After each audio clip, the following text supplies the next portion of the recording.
গ্রহণ করেছেন সেই মাসের নাম কি? রবিউল আউয়াল মাস। নবীজি সাল্লাল্লাহু আলাইহি ওয়াসাল্লামের আসার তারিখের ভিতরে মতামত আছে, কিন্তু রাসূল সাল্লাল্লাহু আলাইহি ওয়াসাল্লাম আমাদের মাস থেকে চলে গেছেন রবিউল আউয়াল মাসের 12 তারিখে। এর ভিতরে কোনো মতামত নাই, দ্বিমত নেই, সবার একই কথা যে হ্যাঁ, রাসূল সাল্লাল্লাহু আলাইহি ওয়াসাল্লাম রবিউল আউয়াল মাসের 12 তারিখে এই দুনিয়ার জমিন থেকে বিদায় নিয়েছেন। তো আল্লাহ রাসূল সাল্লাল্লাহু আলাইহি ওয়াসাল্লাম আপনার আমার মাঝে আল্লাহ তাআলা প্রেরণ করেছিলেন। উদ্দেশ্য কি ছিলেন? আল্লাহ তাআলার উদ্দেশ্য প্রতিনিধি হিসেবে রসুলকে পাঠাইছিলেন যেন পথ ভোলা মানুষকে সঠিক পথের দিশা, সঠিক পথ দেখাইতে পারে, সঠিক পথে উঠাইতে পারে। পথ প্রদর্শক হিসেবে আল্লাহ তাআলা রাসূল আরবি সাল্লাল্লাহু আলাইহি ওয়াসাল্লামকে আমাদের মাঝে প্রেরণ করেছিলেন। সঙ্গে সঙ্গে আল্লাহ তাআলা আমাদের নবী আর অন্য অন্য নবী ভেতরে অনেক ডিফারেন্স, অনেক পার্থক্য। আমাদের নবীকে আল্লাহ তাআলার যে রহমত আছে, এই রহমত রসুলকে দিয়ে রসুলকে দুনিয়াতে প্রেরণ করেছিলেন। সুবহানাল্লাহ। তাহলে রসুল পুরোটাই কি আমাদের জন্য রহমত। রসুলের পথ, রসুলের মত, রসুলের পদ্ধতি সব কিছু আমাদের জন্য রহমত। তো রাসূল আরবি সাল্লাল্লাহু আলাইহি ওয়াসাল্লাম আমাদের মাঝে এসেছেন কি নিয়ে? রহমত নিয়ে। আল্লাহ তাআলা তিনাকে আমাদের মাঝে পাঠাইছেন এবং সঙ্গে সঙ্গে আল্লাহ তাআলা বলেছেন যে আমি আল্লাহ তাআলা আমার রসুলকে তোমাদের মাঝে প্রেরণ করলাম উত্তম আখলাক, উত্তম চরিত্র দিয়ে আমি আল্লাহ তাআলা পাঠাইছি। সুবহানাল্লাহ। আল্লাহ তাআলা বলেন যে তোমাদের জন্য সর্ব উৎকৃষ্ট, সর্ব উত্তম চরিত্র আর আখলাক আমি আল্লাহ তাআলা তোমাদের নবী মুহাম্মদুর রাসূলুল্লাহ সাল্লাল্লাহু আলাইহি ওয়াসাল্লামের ভিতরে সেট করে তোমাদের ভিতরে পাঠাইছি। সুবহানাল্লাহ। আমার নবীর আখলাক, আমার নবীর চরিত্র সব চাইতে উত্তম। যত নবী রাসূল এসেছিলেন তাদের চাইতে উত্তম আল্লাহ তাআলা দিয়েছেন। এই নবীর আখলাক, এই নবীর চরিত্রবান যদি আমরা হইতে পারি, তাহলে আমরাও দামি মানুষ হিসেবে আল্লাহ তাআলার কাছে আমরা উপস্থাপন করতে পারবো যে হ্যাঁ, আমরা ছিলাম দামি নবীর দামি উম্মত। সুবহানাল্লাহ। এজন্য আল্লাহ তাআলা আপনার আমার মাঝে আপনার আমার নবীকে পাঠাইছেন কি দিয়ে? রহমত দিয়ে। আল্লাহ তাআলা বলেন বিসমিল্লাহির রহমানির রহিম ওয়ামা আরসালনাকা ইল্লা রাহমাতাল লিল আলামিন। আল্লাহ রাব্বুল আলামিন বলে বান্দা ওয়ামা আরসালনাকা ইল্লা রাহমাতাল লিল আলামিন। হে রাসূল, আমি আল্লাহ তাআলা আপনাকে আমার বান্দা বান্দির ভিতরে পাঠাইলাম রহমত দিয়ে। অথবা হে আমার উম্মত, আমার বান্দা বান্দিরা, আমি আমার রসুলকে তোমাদের ভিতরে প্রেরণ করলাম। আমি আল্লাহ তাআলার খাস রহমত দিয়ে আমি আল্লাহ তাআলা আমার রসুলকে তোমাদের ভিতরে প্রেরণ করেছি। আমার রসুলের পথ প্রদর্শক যারা হবে, যারা পথে চলবে, আমার রসুলের নিয়ম কানুন, আমার রসুল যেইভাবে চলবে যেইভাবে বলবে, যেইভাবে চলতে বলবে, যেই পথে চলবে, এই পথে যদি তোমরাও চলতে পারো, আমার নবীকে যেই রকম ভাবে রহমত দিয়েছি, আমার নবীকে বড় দামি বানাইছি, বলে যেই বান্দা বান্দি আমার এই পথে চলবে, এই মত মেনে চলবে, আমি আল্লাহ তাআলা তাদেরকে অনুরূপ দামি বানাইয়া দিব। সুবহানাল্লাহ।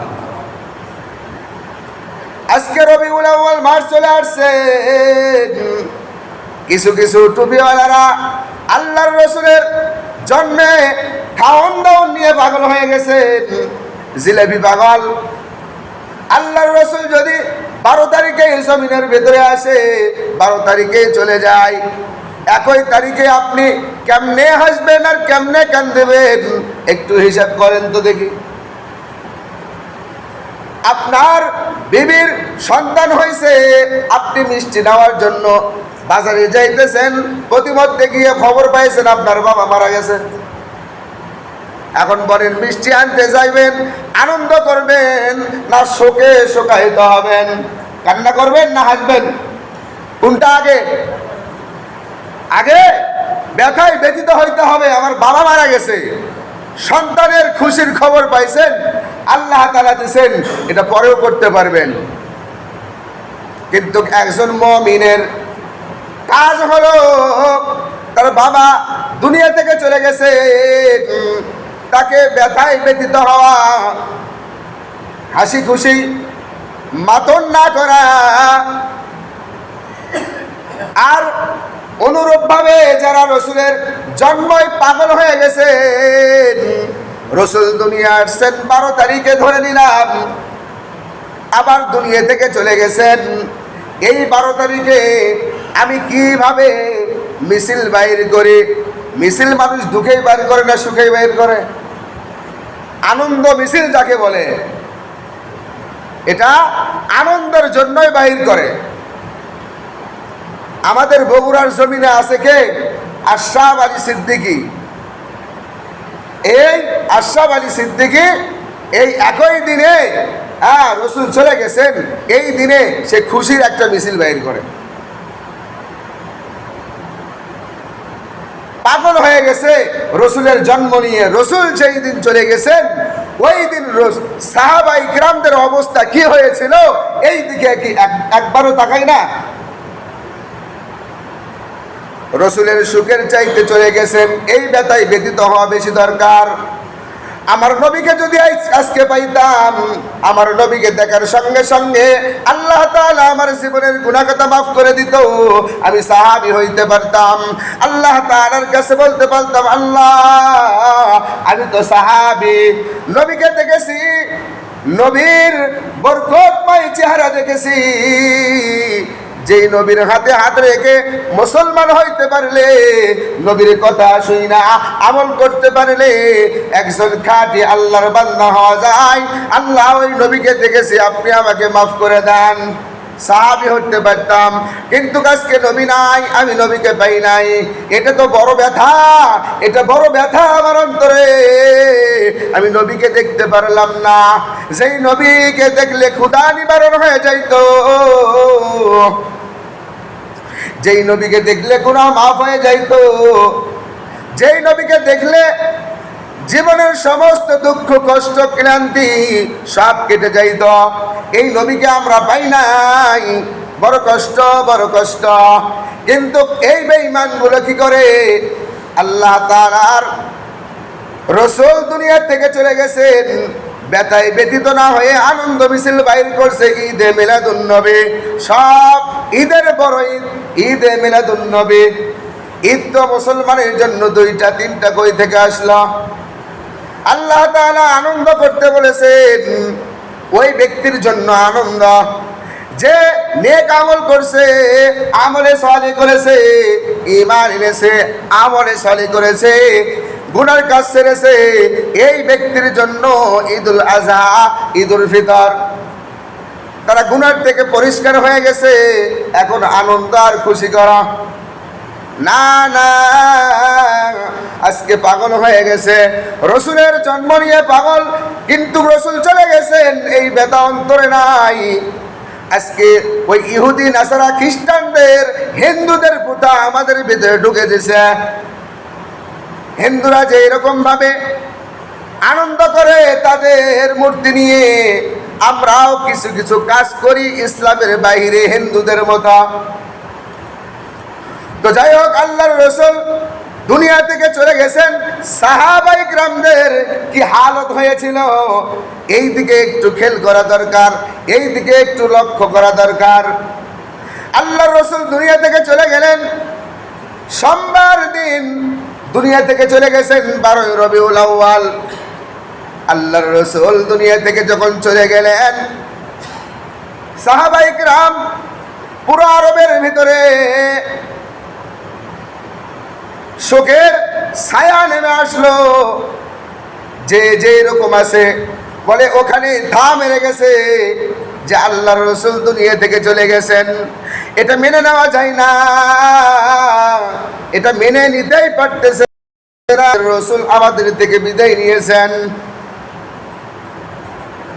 যে যে এরকম ছিলেন ওইখানেই ধা মেরে গেছেন, মেনে নিতে পারতেছে না। এদিকে ওমর রাদিয়াল্লাহু তাআলা আনহু তরবারি নিয়ে, নাঙ্গা তরবারি নিয়ে দাঁড়ায় গেছেন। যে কোন বেঈমান আছে, কোন মুনাফিক আছে বলে যে আমার রাসূল দুনিয়া থেকে চলে গেছে, মারা গেছে, তার কল্লা নিয়ে দেব, তার কল্লা ফেলে দেব। কে বলে আমার নবী দুনিয়া থেকে চলে গেছে, পাগল হয়ে গেছে নবীর প্রেমে, পাগল হয়ে গেছে নবীর ইশকে, নবীকে আর দেখতে পারবে না, এটা মেনেই নিতে পারতেছে না। এই জন্য ওমর রাদিয়াল্লাহু তাআলা আনহু পাগল হয়ে গেছেন। এদিকে আবু বকর রাদিয়াল্লাহু তাআলা আনহু আল্লাহর রাসূলের দরবার থেকে বাড়িতে গেছেন। যাওয়ার পরে খবর পাইছেন আবার আল্লাহর রাসূল দুনিয়া থেকে চলে গেছেন। আবু বকর সিদ্দিক রাদিয়াল্লাহু তাআলা আনহু সঙ্গে সঙ্গে আবার চলে আসছেন। এসে উম্মুল মুমিনিনদের থেকে অনুমতি নিয়ে আল্লাহর রাসূলের হুজরা মোবারকে ঢুকে গেছেন। আল্লাহর রাসূলের চেহারা মোবারক চাদর দিয়ে ঢাকা ছিলেন। কিতাবের ভিতরে লিখছেন আবু বকর রাদিয়াল্লাহু তাআলা আনহু যখন আল্লাহর রাসূলের কামরার ভিতরে ঢুকলেন, হুজরা মোবারকের ভিতরে ঢুকলেন, ঢোকার পরে দেখেন আল্লাহর রাসূলের চেহারা মোবারক ঢাকা। আল্লাহর রাসূলের কাছে গেলেন আবু বকর রাদিয়াল্লাহু তাআলা আনহু, আল্লাহর রাসূলের চেহারা মোবারকের চাদর ধইরা চেহারাটা বাহির কইরা আল্লাহর রাসূলের কবলের ভিতরে চুম্বন দিলেন। আল্লাহর রাসূল দুনিয়া থেকে চলে গেছেন, অন্তরে বড় ব্যথা। আর কাকে আমরা রাসূল বলে ডাকবো, কাকে আমরা আল্লাহর হাবিব বলে ডাকবো, কার সহবতে আমরা থাকবো, অন্তরে বড় ব্যথা। এরপরে আবু বকর রাদিয়াল্লাহু তাআলা আনহু ধৈর্যশীল একজন ব্যক্তি ছিলেন। আল্লাহর রাসূলের চেহারা মোবারক আবার ঢেকে দিলেন। ঢেকে দেওয়ার পরে বাইরে এসে মসজিদের ভিতরে আসলেন। এসে দেখে ওমরের অবস্থা খারাপ। ওমর তো পাগলামি শুরু করে দিয়েছে, কাউকে বলতেই দিচ্ছে না যে রাসূল দুনিয়া থেকে চলে গেছেন। আল্লাহর রাসূলের মৃত্যু মেনেই নিতে পারতেছেন না। আবু বকর রাদিয়াল্লাহু তাআলা আনহু ওমর রাদিয়াল্লাহু তাআলা আনহুকে লক্ষ্য করে বললেন, ইন্নাকা মাইয়িতু ওয়া ইন্নাহুম মাইয়িতুন। আল্লাহর হাবিবের সাহাবী আবু বকর রাদিয়াল্লাহু তাআলা আনহু ওমর রাদিয়াল্লাহু তাআলা আনহুকে লক্ষ্য করে বললেন যে ওমর, যারা দুনিয়াতে এসেছিল তারা চলে গেছে, তুমি আসো, তোমাকেও দুনিয়া থেকে চলে যাইতে হবে, এটাই আল্লাহ তাআলার বিধান। কেউ তো দুনিয়াতে থাকতে আসে নাই, সবাই দুনিয়া থেকে চলে যাবেন। আল্লাহর রাসূল দুনিয়াতে এসেছিল, আল্লাহর রাসূল চলে গেছেন, এটা থাকার জায়গা নয়। দুনিয়া থেকে একদিন সবাইকে চলে যাইতে হবে, ওমরকে কেউ থামাইতে পারে না। যখন এই আয়াত কেনা পড়েছেন, কোরআনের আয়াত পড়ার সঙ্গে সঙ্গে ওমর ঠান্ডা হয়ে গেছেন। এরপরে আবু বকর রাদিয়াল্লাহু তাআলা আনহু মিম্বরে বসা সাহাবায়ে কিরামদের উদ্দেশ্যে কিছু বয়ান করলেন, কিছু কথা বললেন, কিছু খুতবা দিলেন। বললেন, দেখো, দুনিয়াতে আমরা আসছি, একদিন চলে যেতে হবে, কিন্তু আমরা কি রসুলের ইবাদত করেছি নাকি আল্লাহ তাআলার ইবাদত করেছি? আমরা কার ইবাদত করছি? রসুলের করি না আল্লাহর ইবাদত করি? কার ইবাদত করি আমরা? আল্লাহর ইবাদত রসুলের তরিকায় করি। আবু বকর রাদিয়াল্লাহু তাআলা আনহু বললেন, সাহাবায়ে কিরাম, আপনারা কি আল্লাহর রসুলের ইবাদত করেছেন নাকি আল্লাহ তাআলার ইবাদত করেছেন? যদি রসুলের ইবাদত করে থাকেন, আল্লাহর ইবাদত না করেন, তাহলে আপনি বেঈমান হয়ে যাবেন। আর যদি আল্লাহ তাআলার ইবাদত করেন, তাহলে আপনি একজন মুসলমান ইমানদার মুমিন। আপনারা আবার আল্লাহর রসুলের বেতায় ব্যতীত হইছেন, কিন্তু আল্লাহ তাআলার যে ইবাদত আগে যেই রকম ভাবে করছেন, এখন আবার একই রকম ভাবে আল্লাহ তাআলার ইবাদত করেন। কার ইবাদত? আল্লাহ তাআলার ইবাদত করেন। আবু বকর রাদিয়াল্লাহু তাআলা আনহু এইরকম ভাবে ভাষণ দিয়া, এইরকম ভাবে বক্তব্য দিয়া, খুতবা দিয়া সমস্ত সাহাবায়ে কেরামদেরকে বুঝাইয়া দিলেন, তোমরা বেশি পাগল হয়ো না, বেশি পাগল হওয়া যাবে না, ব্যথা তো হবেই, কিন্তু বেশি পাগলামি করা যাবে না। এমন পাগল হয়েছেন নিজের শরীর কেটে ফেলে দিতেছেন। না না, এটা শরীয়ত আপনার আমার জন্য এটা সাপোর্ট করে না। শরীয়ত আপনার আমার জন্য এটা করতে বলে নাই। একটু ব্যথা তো হবেই। রসুলও ব্যথায় ব্যথিত হয়ে কান্না করেছেন, কিন্তু আমাদের মতো হাউ মাউ করে কান্না করে নাই, পাগল হয় নাই। এই জন্য আল্লাহর রসুলের বিদায় যখন হয়ে গেছে, সমস্ত সাহাবায়ে কিরাম পাগল হয়ে গেছেন, রসুলের জন্য পাগল। হায় হায়, রসুল দুনিয়া থেকে চলে গেছেন, রসুলের আদর্শ আমরা কিভাবে মানব? রসুলকে দেখে দেখে ইবাদত করতাম, এখন তো রসুল নাই, আমরা কিভাবে ইবাদত করব? এটা নিয়ে তারা পাগল হয়ে গিয়েছিল। কিন্তু আজকে আমরা জিলাপি আর পোলা খাওয়ালে পাগল। রসুল চলে গেল, এই দিন আমরা দোয়া খায়ের পরে আগে মিছিল করো, দোয়া খায়ের পরে আগে আনন্দ মিছিল করো।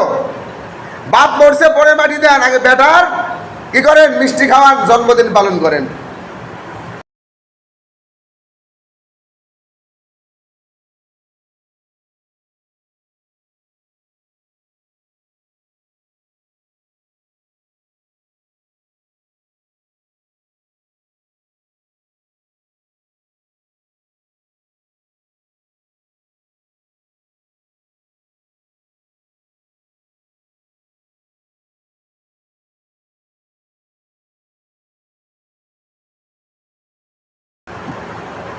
আসলে আমাদের কোনটা করা দরকার? যেটা রসুল করে গেছেন, রসুলের আদর্শ মেনে আমাদেরকে এই দুনিয়ার জিন্দেগি কাটানো দরকার। এতে আপনার আমার সঠিক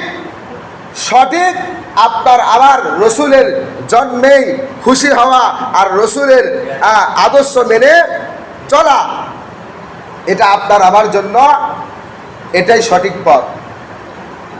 আল্লাহ রসুল যেগুলো করে গেছেন, এইগুলো যদি করে এইরকমভাবে করে যদি যাইতে পারেন, তাহলে আমি আপনি আল্লাহর রসুলের একজন খাঁটি আশেক, খাঁটি একজন উম্মত হয়ে দুনিয়া ছাড়তে পারবো। আর যদি রসুলের সুন্নাত দাঁড়িয়ে রাখতে পারতেছি না, রসুলের সুন্নাত লম্বা জামা গায়ে দিতে পারতেছি না, রসুলের সুন্নাত যেগুলো আছে এগুলো মানতে পারি না, কিন্তু খাওয়ান যেই রকম, যেইখানে খাওয়ানের সুন্নত আছে এখানে গিয়ে মারামারি পারাপারি করি, এটা আসল আশেকের রসুল নয়, এটা পোলার আশেক, এটা জিলাপির আশেক। এজন্য রসুলের এই রবিউল আউয়াল মাসে যদি আপনি খুশি হই, রসুলের আদর্শ মেনে আপনাকে আমাকে প্রমাণ করতে হবে যে আমি একজন রসুলের খাঁটি আশিক। শুধু এই মাসেই মানবেন, অন্য মাসে মানবেন না, তা তো হলো না। একদিন ভালোবাসা, এটা কার অভ্যাস বলতে পারেন? একদিন ভালোবাসা শুনতে খারাপ, সত্য কথা। একদিন ভালোবাসে খারাপ মহিলা। একদিন ভালো কে বাসে? খারাপ মহিলার সঙ্গে একদিন ভালোবাসা হয়, যাকে বলে ব্যবসা মহিলা। একদিন আপনার সঙ্গে ভালোবাসা। আর বাড়িতে যে স্ত্রী আছে, এটা সব সময় আপনার ওই। তো ওই ব্যবসাবাগী মেয়ের মানুষের মতো যদি আপনি রসুলের সুন্নতকে একদিনই ভালোবাসি, বাকি সারা বছর যদি রসুলের সুন্নতের সঙ্গে আপনার আমার সংযোগ না থাকে, যদি মহাব্বত না থাকে, তাহলে এই ভালোবাসা আর তার ভালোবাসার মধ্যে পার্থক্য কি হলো? এই জন্য রসুলের ভালোবাসার মহাব্বত আল্লাহ তাআলা যেন আমাদের ভিতরে সারা বছর সেট করে দেয়। এই জন্য আল্লাহ তাআলার কাছে সবসময় দোয়া করার চেষ্টা করা, আল্লাহ রসুলের পথে আমাকে চালাও। আজকে থেকে আমরা নিয়ত করি, আল্লাহ সারা বছর যেন রসুলের আদর্শ মানতে পারি, রসুলকে মেনে চলতে পারি। বাকি যা কিছু করা এটা আল্লাহ তাআলার ব্যাপার। আপনি ওই দিনেই শুধু পাগল হতে হবে তা নয়, রসুলের আদর্শ মেনে আল্লাহ তাআলা আপনাকে আমাকে সারাটি জীবন কাটানোর তৌফিক দান করুক। সবাই বলি আল্লাহুম্মা আমিন। আমরা যারা সুন্নত পড়ি নাই, সারা রাখা সুন্নত পড়ি নাই। আসসালামু আলাইকুম ওয়া রাহমাতুল্লাহ।